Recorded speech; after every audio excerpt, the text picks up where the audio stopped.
UT Kupang, jumpa lagi dalam podcast UT Kupang Mari Mbak Omong pada kesempatan kali ini. Dan pastinya dengan topik yang baru serta narasumber yang keren. Karena hari ini kita bakal membahas tentang kebijakan yang berlaku di negara kita terkait dengan pekerja migran Indonesia. Dan di sebelah saya sudah ada narasumber kita hari ini, yaitu Bapak Yunus Yeskiel Beliu Esos MSI. Halo, apa kabar Bapak Yunus? Baik, halo. Iya, nah sahabat UT, Pak Yunus ini adalah staf dosen di Universitas Terbuka, Fakultas Hukum Ilmu Sosial dan Ilmu Politik, Program Studi Administrasi Negara. Benar ya Pak ya? Iya, benar. Iya. Nah Pak Yunus, kita langsung saja nih ya dalam topik bahasan kita pada hari ini Pak Yunus. Seperti yang kita ketahui bersama nih Pak Yunus, sekitar 100 buruh migran asal Nusa Tenggara Timur itu meninggal di tahun ini. Dan mungkin bertambah ya, karena ini data dari Mei 2023 kemarin. Dan sebagian besar dari mereka itu meninggal karena sakit dan juga terdata memiliki intensitas kerja yang cukup tinggi. Bahkan pihak berwenang juga menanggapi hal ini dengan mengatakan bahwa para korban ini merupakan pekerja-pekerja ilegal nih Pak Yunus. Sebenarnya bagaimana sih Pak Yunus? Boleh diceritakan sedikit, mungkin Pak Yunus pernah mendengar kasus ini, sedang mendengar kasus ini atau bagaimana, dan mungkin bisa dijelaskan juga nih keadaan yang sebenarnya tentang kondisi para korban yang merupakan yang meninggal karena sakit dan intensitas kerja yang tinggi sebagai pekerja ilegal ini seperti apa Pak Yunus, silakan. Iya, baik, terima kasih. Memang untuk melihat pekerja migran Indonesia yang meninggal di luar negeri itu terlampau banyak. Bahkan data tahun 2023 itu sampai dengan bulan Mei sudah terlampau 124 tadi. Padahal dari tahun ke tahun itu banyak sekali sebenarnya, dan itu sudah tercatat seperti yang saya punya data di sini. Yang meninggal di luar negeri itu berapa banyak tuh Pak? Ya, ada berapa ya? Itu data yang dari asal Nusa Tenggara Timur atau tersebar Pak? Ya, ini yang dari Nusa Tenggara Timur. Nusa Tenggara Timur itu misalnya ini tahun 2022 itu ada 106 orang. Wow. Kemudian 2021 itu 121 orang. Kemudian 2020 itu ada 87 orang. Dan ya sampai dengan sekarang, itu kalau dari itu sudah 538 orang yang meninggal. Gitu. Nah ini sangat banyak dan ini sebenarnya harus mendapat perhatian dari kita semua, seperti itu. Dari pemerintah pastinya ya, Pak Yunus. Iya. Memang ini bukan hanya dari pemerintah, tapi dari semua unsur yang terkait di dalamnya. Seperti itu. Betul. Nah, Pak Yunus, kita kembali dulu sedikit ke belakang, Pak Yunus. Kira-kira ini kan paling banyak di NTT ya, Pak Yunus ya. Dari daerah mana sih asal pekerja migran ini paling banyak, dan apa sih yang membuat masyarakat kita tuh punya daya tarik yang sangat besar sekali untuk dapat bekerja di luar negeri? Itu mungkin dari sudut pandang Pak Yunus itu seperti apa? Iya, memang untuk data yang bekerja di luar negeri itu kebanyakan itu berasal dari Pulau Timur, Pulau Sumba, dan Flores bagian timur. Flores bagian timur itu paling banyak. Mungkin kita mau bilang bahwa semakin kering daerahnya, itu orang-orang mungkin lebih senang bekerja di luar negeri, seperti itu. Nah itu jadi untuk menentukan datanya seperti apa, kita lihat berpulau itu Timor, Sumba, dan juga di Flores bagian timur itu paling banyak menurut data yang ada. Dan itu kayaknya janji-janji untuk menjadi pekerja migran tuh banyak sekali ya Pak, bahkan sampai ada yang nekat menjadi pekerja ilegal ya Pak Yunus. Iya, memang hasil penelitian saya itu banyak sekali orang yang pergi ke sana. Itu justru mungkin karena faktor ekonomi atau faktor apa gitu. Jadi mereka lebih banyak mau pergi ke luar negeri itu secara instan. Jadi kalau ada yang datang menawarkan bahwa pergi ke luar negeri, langsung mereka mau jalan saat itu juga. Mereka tidak menunggu bagaimana prosedurnya. Mereka tidak lihat itu, tapi mereka langsung berangkat. Itu yang mungkin masalah ekonomi seperti itu yang membuat mereka seperti itu. Gitu. Iya. Nah, ini tadi Pak Yunus menyinggung tentang prosedur. Nah, sebenarnya bagaimana sih Pak Yunus aturan kebijakan pemerintah sebagai suatu standar operasional prosedur menjadi calon pekerja migran Indonesia yang sesuai dengan aturan ya Pak Yunus? Boleh dijelaskan sedikit Pak? Ya.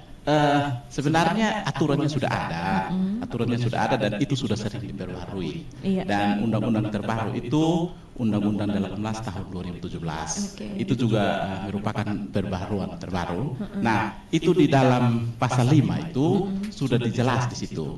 Sudah dijelas bahwa yang harus bekerja di luar negeri itu syaratnya adalah misalnya usianya minimal 18 tahun. 18 tahun itu artinya mereka sudah siap bekerja karena sudah masuk dalam usia dewasa seperti itu. Kemudian mereka harus memiliki kompetensi. Nah, memiliki kompetensi di sini karena mereka pergi, kalau mereka pergi misalnya bekerja di rumah tangga, minimal mereka juga harus tahu bagaimana mengatur rumah tangga yang baik. Skill dalam pekerjaan rumah tangga ya Pak? Iya, seperti itu. Mereka harus punya skill itu. Nah, banyak kali ditemukan bahwa mereka pergi ke sana tanpa tahu dulu pekerjaannya apa. Nah, setelah mereka sampai di sana misalnya hasil penelusuran saya waktu melakukan penelitian itu ada yang dia pergi ke sana untuk pekerja kopra misalnya, pekerja kelapa sawit, ternyata mereka tidak punya skill bagaimana harus memetik kelapa sawit itu. Padahal kelapa sawit itu kan harus ada skillnya tersendiri. Nah, itu banyak yang tidak tahu skill itu. Nah, itu yang kemudian ketika sampai di sana kemudian tidak kuat untuk kerja itu seperti itu. Gitu. Oh, seperti itu. Jadi ada keterampilan. Nah, kemudian apakah pemerintah bekerja sama dengan lembaga terkait atau lembaga tertentu untuk dapat menampung calon pekerja yang sesuai prosedur ini agar bisa bahasanya apakah disalurkan atau bagaimana yang baiknya? Apakah itu ada? Ya, memang untuk mengatur pekerja di luar negeri itu sudah ada yang namanya Dinas Tenaga Kerja dan Transmigrasi. Kemudian ada juga BP2MI. Nah, itu semua itu kalau kita mau bekerja melalui jalur yang legal, itu mereka sudah dikasih tahu. Oh, ini kalau sampai sana kalau mau jadi pekerja kelapa sawit misalnya, maka sudah diajarkan bagaimana di sana itu nanti petik kelapa sawitnya seperti apa, cara kerjanya, beban kerjanya seperti apa. Kalau yang bekerja di rumah tangga misalnya, minimal kalau bekerja misalnya ke Malaysia, ke Singapura, ke Hong Kong, minimal bisa tahu bahasa di sana. Nah, yang jadi masalah itu mereka yang ke sana tidak tahu, tidak modal bahasa Inggris sama sekali tidak tahu misalnya. Bahasa lokal di sana juga tidak tahu. Nah, ketika sampai di sana antara komunikasi dengan majikan saja tidak ada. Nah, itu yang biasanya menyebabkan kekerasan terjadi di sana seperti itu. Miskomunikasi yang akhirnya majikannya juga terpancing ya Pak Yunus. Oke, berarti lembaga-lembaga yang tadi Pak Yunus sebutkan itu mereka bukan hanya mempersiapkan calon pekerja migran ini dalam segi keterampilan, tetapi juga cara berkomunikasi ya Pak. Iya, seperti itu. Jadi mereka dibekali itu, dibekali bagaimana nanti di sana misalnya harus menggunakan bahasa Inggris. Nah, mereka harus tahu bahasa Inggris minimal bahasa Inggris percakapan dalam rumah itu juga mereka harus tahu. Karena ketika sampai di sana kan orang di sana tidak mengerti bahasa Indonesia. Nah, bagaimana kita sampai sana berbicara dengan orang di sana seperti itu. Nah, itu yang biasanya terjadi. Kemudian miskomunikasi dalam pekerjaan itu kemudian menjadi persoalan di sana seperti itu. Berarti ini yang membuat banyak ilegal yang Pak, pekerja ilegal itu karena mereka mau potong jalur ya Pak ya, potong jalur ya. Itu, nah biasanya lembaga-lembaga seperti itu Pak Yunus mungkin dengan penelitian atau pengetahuan Pak Yunus, berapa lama tuh kira-kira mereka mulai dari proses merekrut sampai dengan mereka memberikan pelajaran sosialisasi keterampilan seperti itu sampai tenaga pekerja migran ini siap untuk diberangkatkan? Iya. Kalau yang pekerja ilegal itu mereka hari ini daftar langsung jalan. Itu bisa. Oke. Karena mereka mengikuti jalan pintas. Jadi biasanya kalau pekerja itu mau langsung mereka ke rumah orang tuanya minta, oh sekarang kita berangkat. Oh, jadi ada petugasnya. Iya, ada petugas lapangan yang buat itu. Dan setelah dia ada di lapangan dengan iming-iming misalnya uang 1 juta, 2 juta, dikasih ke orang tuanya. Oh, orang tuanya bilang, betul sudah. Ternyata ini yang pekerjaannya benar. Nah, padahal itu kita tidak tahu bahwa itu dikasih untuk pekerja yang ilegal seperti itu. Nah, kemudian jadi bermasalah. Padahal kalau melalui jalur prosedur yang resmi itu pelatihannya bisanya 1 bulan sampai 3 bulan. Itu mereka dikasih pelatihan, diajarkan bagaimana komunikasi di sana, bagaimana bekerja yang baik di sana, sehingga sampai di sana mereka bisa minimal juga tahu budaya orang di sana seperti itu. Jadi minimal 3 bulan ya Pak Yunus ya. Nah ini kalau misalkan kita bahas sedikit tentang pekerja ilegal ini, berarti sedikit banyak akan menyinggung tentang perdagangan manusia ya Pak Yunus ya. Nah mungkin Pak Yunus ada juga dengan sepengetahuan Pak Yunus untuk perdagangan manusia ini di NTT sendiri bagaimana keadaannya Pak Yunus? Ya, untuk perdagangan manusia saya biasanya kalau mereka lewat jalur tidak resmi itu, jalur non prosedural itu mereka ketika direkrut itu sebenarnya itu sudah diperjualbelikan sebenarnya.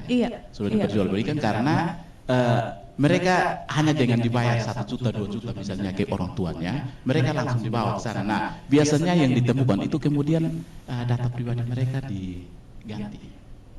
Jadi tidak tahu prosesnya seperti apa, jadi mereka dikasih KTP yang palsu, dikasih semua data-datanya palsu. Nah, ada juga yang menurut hasil yang saya temukan di lapangan itu ternyata mereka ada yang perginya dia legal, tetapi karena sampai di lokasi itu dia tidak mampu kerja.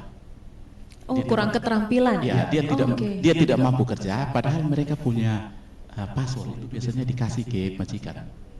Nah, saat dikasih ke majikan mereka tidak kuat kerja, mereka melarikan diri.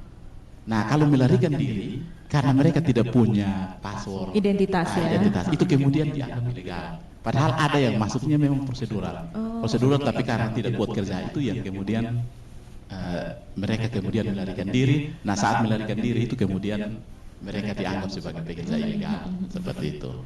Nah, kalau misalkan secara prosedural dia sudah baik ya, sudah legal ya Pak ya. Tapi kayak tadi katanya Pak Yunus, dia tidak sanggup dengan pekerjaan, intensitas kerja.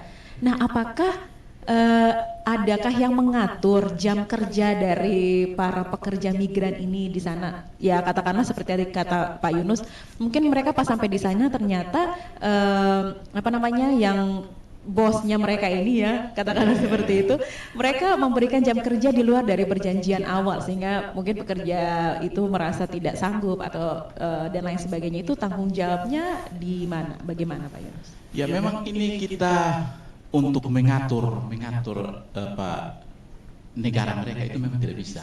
Jadi sampai dengan sekarang itu tidak, undang-undang di Indonesia ini kan tidak bisa mengatur di negara mereka. Di negara mereka itu seperti apa. Jadi mereka punya jam kerja itu kan mengikuti mereka punya. Kita tidak bisa. Nah, sampai dengan sekarang itu undang-undang dari negara mereka, negara yang memberikan kerja itu belum menjawab kebutuhannya kita sebenarnya. Nah, itu yang sebenarnya harus ada komunikasi yang baik antara kita dengan di sana untuk mengatur. Tapi memang agak repot karena itu harusnya ada undang-undang itu internasional yang atur itu. Tidak bisa masing-masing negara harus dari kalau yang bekerja dari Indonesia diaturnya seperti ini misalnya, itu kita tidak ada seperti itu. Nah, baik Pak. Nah, kemudian nih Pak Yunus, untuk itu kan kalau dari jam kerja ya Pak ya. Nah, bagaimana tentang perlindungan tenaga kerja sendiri Pak? Perlindungan rasa keamanan ya seperti itu bagaimana Indonesia mengatur hal tersebut gitu Pak? Ya, kalau dari sisi Indonesia, pekerja-pekerja yang prosedural, yang mengikuti prosedur itu, mereka ketika sampai di sana itu mereka kan terdaftar juga di KBRI, dan ketika misalnya mereka sakit, mereka meninggal atau lain-lain itu pemerintah tahu, karena mereka nanti sudah dikontrol, kita KBRI itu sudah kontrol di mana mereka punya pekerja, dan mereka bisa dilihat, oh mereka kerjanya seperti apa. Misalnya mereka tidak dikasih gaji, misalnya tidak dikasih gaji, itu mereka bisa melapor ke KBRI, nanti KBRI memfasilitasi untuk menyelesaikan persoalan itu. Tapi yang repot itu adalah kalau yang tidak lewat prosedur. Nah, lewat prosedur itu kan tidak ada komunikasi dengan KBRI di sana, jadi tidak bisa. Itu agak repot diatur gitu. Berarti kasus yang paling banyak meninggal ini memang apakah Pak Yunus setuju itu paling banyak adalah pekerja ilegal ya Pak ya? Ya, memang data yang ada itu lebih banyak yang non prosedural, tapi yang tadi saya bilang tadi bahwa ada juga yang prosedural tapi ketika sampai di sana tidak sanggup kerja, bisa melarikan diri dari kerjanya seperti itu. Nah, itu hasil penelusuran saya dengan beberapa orang yang pernah bekerja di sana seperti itu. Oh, oke. Berarti Pak Yunus ini memang kebetulannya lagi penelitian ya tentang hal ini ya Pak Yunus? Ya, pernah, sudah ditekuni dari tahun 2017, sudah lihat itu, dan memang masalah tenaga kerja ini belum semua orang konsen ke situ, tapi sebagai manusia kita harus tahu bahwa ternyata kalau misalnya sampai dengan sekarang itu sudah meninggalnya sudah 500 lebih, sebenarnya itu sudah masalah kemanusiaan yang besar sebenarnya. Harusnya kita selesaikan itu, tapi ya kita berharap bahwa semua elemen terkait bisa bekerja sama untuk menyelesaikan persoalan ini. Iya, benar-benar sekali Pak Yunus. Nah, Pak Yunus, kalau tadi ya kata Pak Yunus kan ada yang sesuai prosedural tapi ternyata intensitas kerjanya sangat tinggi, dia tidak sanggup. Nah, kalau sesuai prosedural nih Pak, sesuai yang prosedur yang benar, kalau terjadi hal seperti itu, apa sih yang wajib dilakukan oleh pekerja migran ini? Apakah dia bisa melapor untuk mendapatkan jam kerja yang katakanlah sesuai dengan kesanggupannya, atau seperti apa Pak Yunus? Iya, memang kalau yang pekerja yang prosedural itu ada aturan-aturannya. Jadi sudah dikasih tahu, oh kamu kerjanya misalnya berapa jam sehari, kemudian gajinya harus dikasih berapa. Itu kan sudah diatur. Jadi ketika mereka kemudian tidak dibayar sesuai gaji yang mereka harapkan, misalnya itu mereka bisa melapor ke KBRI untuk difasilitasi. Gitu. Sebenarnya itu kalau kita ngomongnya mudah ya, tapi mungkin rekan-rekan kita pekerja migran yang ada di negara lain ini mungkin mereka merasa tekanannya mungkin berbeda ya Pak Yunus ya. Ya, baik, ini yang terakhir nih Pak Yunus, ini terakhir, apa sekiranya yang bisa dilakukan oleh masyarakat NTT jika ingin menjadi bagian dari pekerja migran yang merupakan penyumbang devisa terbesar? Mungkin juga Pak Yunus bisa juga menjelaskan bukan hanya dari masyarakat NTT tapi juga dari elemen-elemen terkait nih Pak Yunus. Apa sih yang perlu kita perhatikan, perlu dilakukan kalau mau menjadi pekerja migran yang legal? Ya. Jadi sebenarnya mudah saja kalau mau bekerja ke luar negeri, daftarkan diri ke dinas tenaga kerja yang ada, kemudian ikuti prosedur yang ada, maka pasti akan dijamin keamanannya, pasti akan dijamin semua urusannya sampai dengan bagaimana ada di sana, bagaimana bekerja, kemudian bagaimana jaminannya di sana, karena sesuai undang-undang itu mereka akan dijamin semuanya. Mereka akan dijamin kalau mereka sudah ikut prosedur, dijamin, oh kamu sampai di sana kerjanya seperti ini, dilihat dengan baik, dan kemudian mereka bisa dengan nyaman bekerja di sana, dan kemudian waktu pulang juga difasilitasi dengan baik oleh pemerintah dan BP2MI seperti itu. Ya. Baik. Nah, mungkin juga Pak Yunus bisa kasih juga nih pesan-pesan atau informasi kepada masyarakat NTT, mungkin juga dihimbau agar tidak gampang tergiur dengan tawaran-tawaran yang sepertinya instan tapi ternyata itu sangat tidak aman dan membuat para Bapak Ibu yang mungkin teman-teman mahasiswa atau siapapun masyarakat NTT yang ingin bekerja ke luar negeri itu akhirnya menjadi pekerja ilegal. Silahkan Pak. Ya, saya hanya mau menginformasikan kepada semua pendengar dan juga mungkin ada yang punya keluarga atau sanak saudara yang ada bekerja di luar negeri dan ada yang berencana ke sana. Sekarang ini perdagangan orang yang dilakukan secara terstruktur itu sangat rapi, dan karena itu kalau mau bekerja di luar negeri, maka ikuti prosedur yang ada. Jangan sampai kita berharap bahwa kita mau pergi untuk mendapatkan misalnya meningkatkan ekonomi keluarga kita, ternyata karena kita mengikuti hal yang tidak prosedural, kemudian setelah sampai di sana kita kemudian menjadi bulan-bulanan di sana. Kita harus dikejar-kejar oleh aparat keamanan di sana karena kita tidak mengikuti aturan dan seterusnya. Dan sesuai dengan yang saya temukan itu bahwa untuk bekerja dengan baik itu kalau mereka yang mengikuti prosedur itu mereka di sana bekerjanya nyaman, dan kemudian pulang itu bisa memberikan memberikan perubahan bagi kita punya ekonomi. Tetapi kalau kita tidak mengikuti prosedur itu yang jadi bermasalah, dan karena itu jangan kita relakan kita punya saudara, kita punya anak, kita punya sanak keluarga untuk pergi dan kemudian menjadi makanan empuknya orang.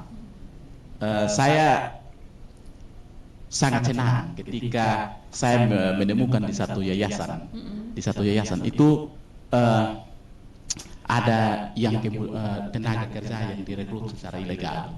Itu ada satu orang yang kemudian dia kejar di mana dia punya keluarga. Dia sampai cari-cari di mana dan kemudian dia temukan kembali, dia bawa pulang. Nah, itu berarti bahwa kita semua yang ada di sekitar kita itu ada banyak yang akan tergiur dengan hal itu. Nah, kalau ada seperti itu, segera berupaya untuk memutus mata rantai itu. Jangan kita biarkan kita punya orang-orang terdekat, orang-orang terkasih itu kemudian menjadi korban perdagangan orang. Kasihan mereka punya cita-cita untuk meningkatkan ekonomi, ternyata bukan meningkatkan ekonomi, tapi kemudian mereka harus tersiksa, bahkan sampai nyawa yang harus jadi korban. Paling fatal itu ya Pak.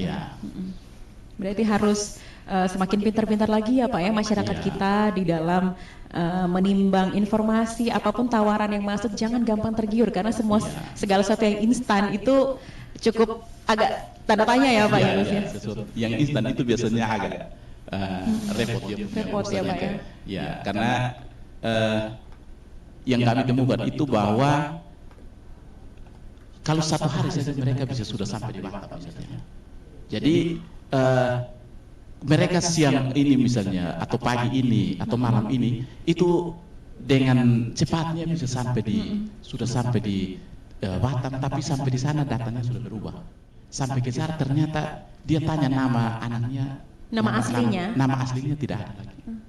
Nama aslinya, dan bahkan itu kemudian ramai sekali waktu itu, tapi karena dia tetap ngotot harus dikembalikan orang keluarganya itu. Nah, ternyata setelah ditelusuri namanya sudah berubah dan dia sudah posisi ada di Batam.